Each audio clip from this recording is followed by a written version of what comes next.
I don't know about you, but I just spent my extremely hot and humid weekend locked in my room, blinds closed, and fully immersed in the gravity-defying platformer Metrogravity. Now, I did check the demo out earlier this year, but I didn't play too much of it because I knew it was going to be a hit and wanted to save as much as possible for the full release, which was just last week.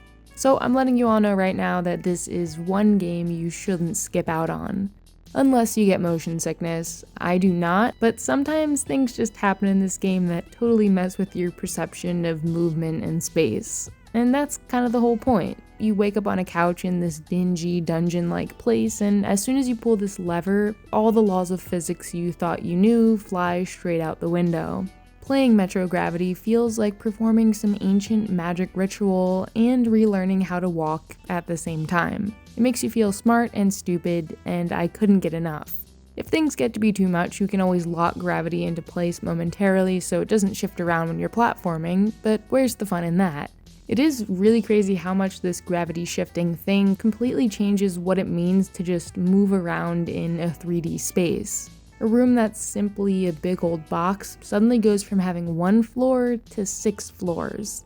It's easy to miss a door or a collectible that's hiding on the ceiling, which is ultimately still the floor, but you know what I mean.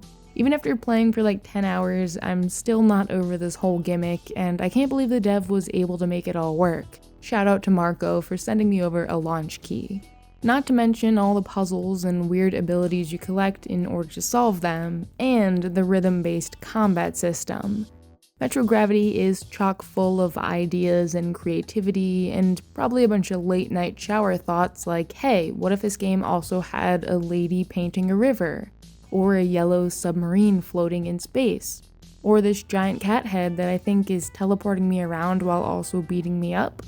It has all those things and more.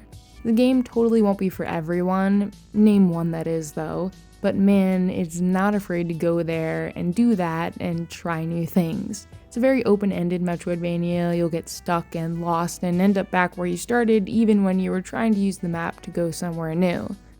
You also have lots of weird and unintended interactions with various walls and surfaces, all while gravity is rushing to shift around you and totally causes you to lose all control and sense of place in the universe.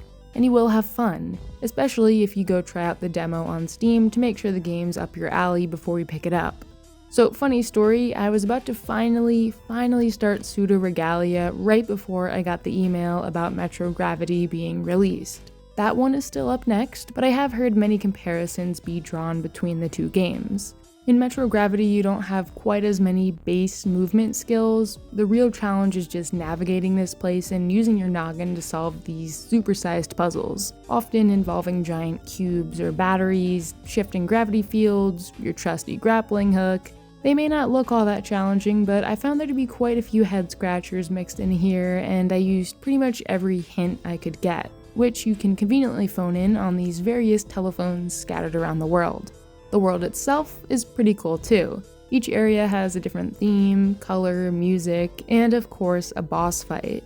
I mentioned they were rhythm-based earlier, right? Well, turns out you don't actually have to damage them at all, just dodge and parry their attacks to the beat. You can throw in some attacks there for style points and the occasional achievement, but that's totally optional. This means that you're probably not going to beat any of them on the first attempt, and maybe not the 10th either, but you will slowly learn their attack patterns and rhythms, and it's kind of like doing a big dance with them. If you pay attention, you'll notice that Metrogravity's music is more important than you might think at a first glance. This type of enemy requires you to perform a series of parries timed to a polyrhythmic beat in order to open the door behind them.